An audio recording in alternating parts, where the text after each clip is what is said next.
Oke, buat teman-teman, ini adalah kelas IELTS yang didesain semudah mungkin bagi teman-teman yang belum pernah mengambil kelas IELTS sebelumnya ataupun yang eh, belum memiliki basic bahasa Inggris yang kuat, maka kelas IELTS ini sangat tepat buat teman-teman. Hari ini kita akan belajar tentang reading. Untuk teman-teman, reading salah satu tes yang akan diujikan saat teman-teman mengambil tes IELTS. Oke, kita akan mulai dari beberapa nanti selama teman-teman mengambil kelas ini menonton video YouTube yang ada konten IELTS-nya di channel saya, teman-teman bisa akan belajar tentang keseluruhan yang berhubungan sama IELTS testnya nanti. Kita akan mulai dari introduction tentang tipe soal dan bagaimana soal itu dieksekusi, tentang bagaimana sih teman-teman bisa mengukur kalau misalnya teman-teman layak mendapatkan skor tertentu. Kemudian nanti akan belajar beberapa tipe soal seperti true, false, not given, summary completion, matching information, multiple choice, sentence completion, matching heading, uh, dan tipe soal lainnya lagi. Oke, kita akan mulai. uh, Untuk tes IELTS, terutama reading, nanti teman-teman kan akan mengambil academic reading ya. Readingnya itu tuh ada dua tipe, ada akademik, ada yang general. Tapi mostly karena teman-teman adalah beasiswa hunter, maka ngambilnya yang akademik. Dalam teks akademik nanti akan ada tiga passage. Tiga passage ini tuh dia panjang dan mostly rentang katanya itu tuh antara 700 sampai 900 kata atau kurang lebih sampai 1000 kata jumlah kata yang ada dalam satu passage tersebut. Total question itu ada 40, kemudian durasi pengerjaannya 60 menit. Jadi pastikan teman-teman bisa mengerjakan soal eh, yang ada di tes tes ini dalam waktu 60 menit. Pembagiannya adalah, karena ini ada tiga passage, maka nanti satu passage itu harusnya bisa diselesaikan dalam waktu 20 menit. Oke. Kemudian nanti ada banyak tipe soal yang harus dipahami. Dalam kelas kita, di sini komunikasinya itu lebih kepada saya akan coba komunikasi seperti mana saya berkomunikasi dengan siswa-siswa saya di kelas IELTS pada umumnya. Sehingga teman-teman, kalau seandainya teman-teman dikasih soal, dikasih pertanyaan, coba dulu jawab kayak gitu ya. Minimal kayak teman-teman jawab, habis itu teman-teman coba tulis di kolom komentar. Setelah itu nanti di akhir video teman-teman coba cek berapa jumlah betul ataupun jumlah eh, apa namanya? Jumlah jawaban yang berhasil teman-teman jawab dengan benar.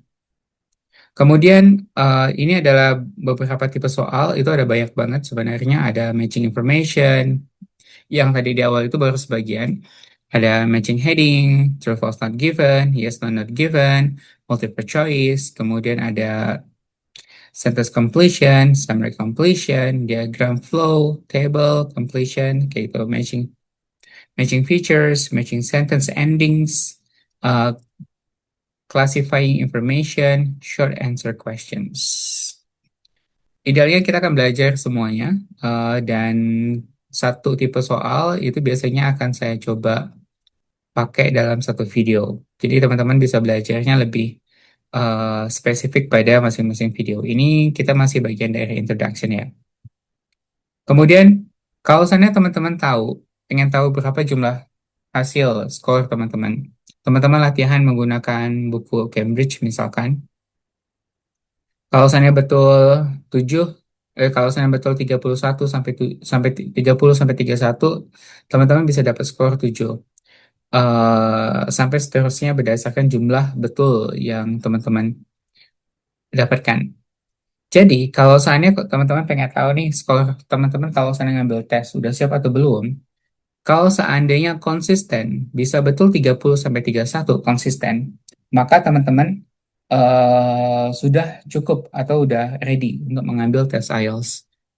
Apalagi kalau seandainya bisa betul 37 sampai 38. Tapi kalau seandainya teman-teman masih di sekitaran 23 sampai 25, mungkin saya sarankan untuk melakukan persiapan lebih lanjut dengan latihan lebih banyak kayak gitu, atau dengan apa namanya? Dengan belajar lebih lama. At- dan seringkali yang menjadi tantangan itu adalah jumlah kosakata yang dikuasai. Jadi kalau seandainya teman-teman merasa pas baca kok jumlah kosakata yang dipahami dalam sebuah teks itu tuh banyak banget yang nggak bisa dipahami, maka teman-teman harus fokus ke vocabulary mastery dulu.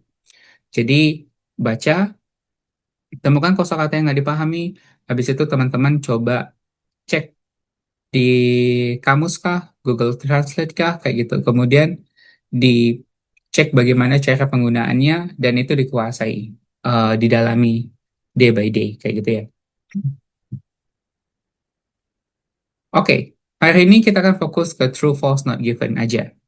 Bagi teman-teman yang nonton video ini, true, false, not given adalah tipe soal yang paling bisa dibilang paling sering muncul dan seringkali membuat orang banyak salah. Kenapa? Karena konsep soalnya beda eh, sama soal TOEFL atau soal ujian nasional yang biasa kita hadapi sebelumnya.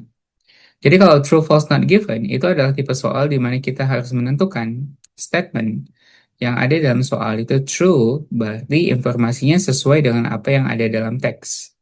Jadi patokannya itu adalah apa yang ada dalam teks nanti. Terlepas teman-teman mengetahui tentang topik tersebut sangat baik, misalkan topiknya tentang kedokteran, teman-teman adalah dokter, dan teman-teman tahu tentang germs kayak gitu ya, atau tentang microbes kayak gitu dengan baik, yang udah banyak baca buku, tetap patokannya adalah batasnya, boundariesnya itu tuh adalah apa yang ada di dalam teks.